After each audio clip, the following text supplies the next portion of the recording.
What's up, wrestling fans? There's a whole bunch of news, but we're going to start with, there's a bunch of it, so stick around. There's a lot of things to talk about here. Trish Stratus is staying with the company, and Trish Stratus is going to be making a lot more appearances. So I'm assuming that at least the road to WrestleMania, Trish Stratus is going to be competing in the Elimination Chamber.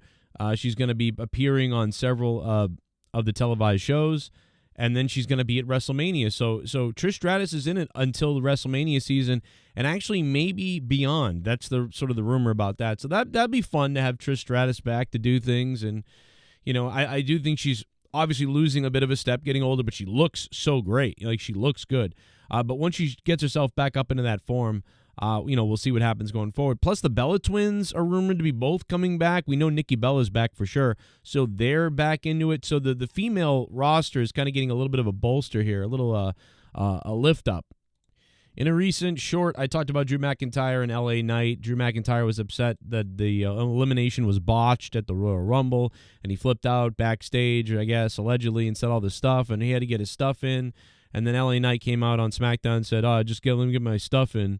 Now, it's not beyond me that this could be a work by them, just sort of like, hey, we got to have some excitement for my feud at WrestleMania. What better way to do it than to generate like that there's some kind of real issue going on here, and then it feels more real and exciting. And guess what? It's worked. I really am starting to get interested in Drew McIntyre and LA Knight. And that's such a good thing for WWE, because I was kicking and screaming like a spoiled brat that I'm pissed off that Drew McIntyre and CM Punk are not continuing their stuff. Some people are like, well, that's over with. You really want to do that again? I'm like, yeah, it was always my idea that this would come back at WrestleMania and it would be a big thing. And that stuff didn't really happen. And so I've been a little bit let down by it. And Drew McIntyre versus like Damian Priest does not excite me at all. But this stuff with LA Knight does. So now I'm really hoping that it's just LA Knight and Drew McIntyre going forward to WrestleMania, and they can turn this into kind of like a bitter personal rivalry where the lines are blurred and we don't know what's up. And maybe they can turn it into something that's really fun and exciting. It was the best segment, I thought, of the other night. So the fact that these two had the best segment, I mean, I'm actually invested in this thing. So I appreciate that. So I hope they continue going forward with it, because I didn't think, I thought, oh man, Drew McIntyre's screwed. He's going to get like left out to be not remembered at WrestleMania after having one of the best runs of the year, the best segments, the best promos, the best rivalry with CM Punk. That should have been a WrestleMania rivalry, and it wasn't. But so to be left out or to work with somebody that I don't care about, whatever, that stinks, because where he was going was a 5 out of 10. And if he keeps this stuff up with LA Knight, maybe they can build that up to being a really important thing at WrestleMania. It could be a really good opening match for one of the nights at WrestleMania, or a good middle-of-the-night match of some kind. But the bottom line is the value is starting to build, and I hope it continues. You know, in my video about Vince McMahon at the Super Bowl, one of the things that we forgot about, well, I talked about The Undertaker and Vince McMahon at the Super Bowl. If you guys didn't see any of those videos, they're in my shorts. Go watch my shorts. There's a bunch of them. Wash my shorts, too, by the way. Not only was Undertaker at the Super Bowl, so wasn't Vince McMahon, so wasn't Shane McMahon.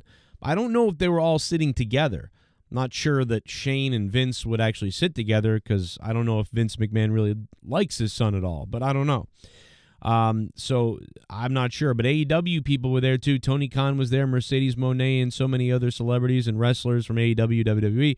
And Tony Khan was there having a blast, smiling. I'm at the Super Bowl, yeah. I wonder what Jags fans think of that. Tony Khan at the Super Bowl having a great time, waving his hands and loving it and living it up, just having a great old time.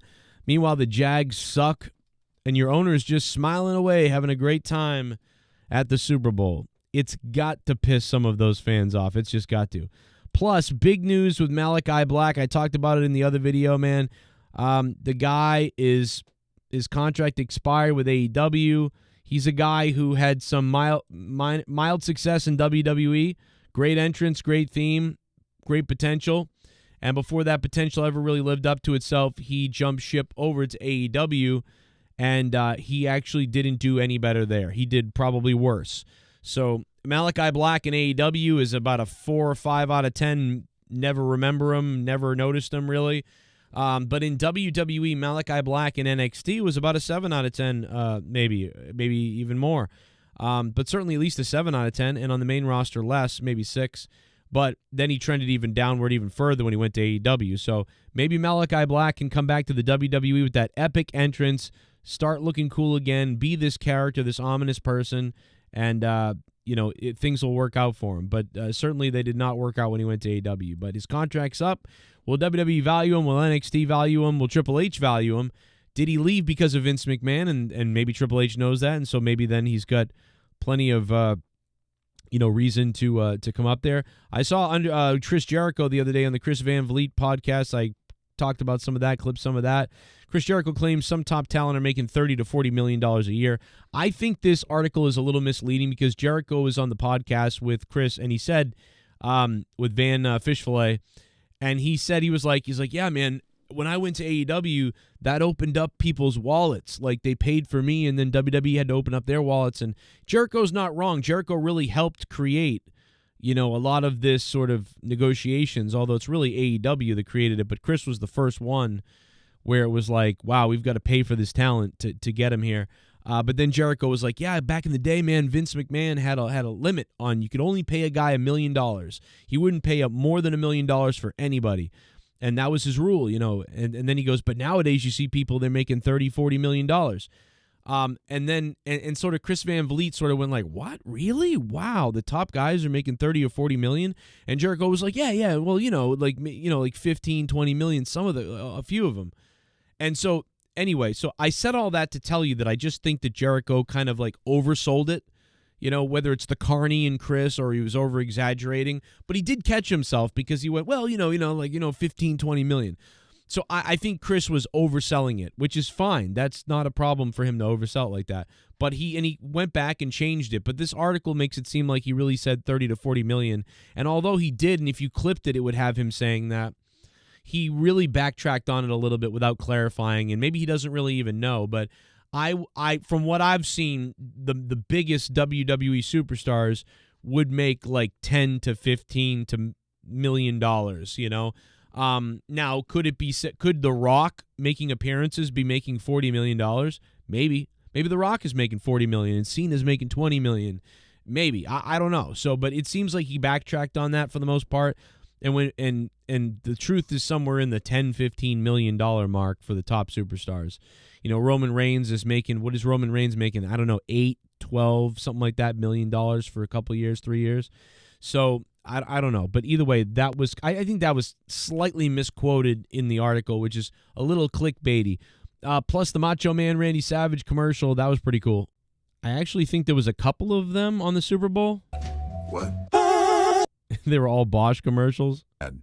Banderas, 64, co-stars in the company's upcoming ad with an actor who portrays the late WWE star Randy Savage. Oh, yeah. Thanks, Tony. Oh. You're a real friend, you know that? Don't thank me. Thank Boss for putting us in the same beat. He actually, drops the elbow on a table a little bit later, too. That's awesome. So there you go. But tonight is Monday Night Raw on Netflix. Are you guys going to be watching Monday Night Raw on Netflix tonight? What do you think is going to happen? What do you think of all this news that I talked about?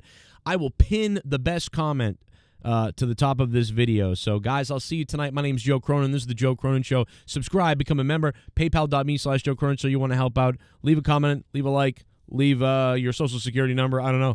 And let's take my new song and let's do some shots.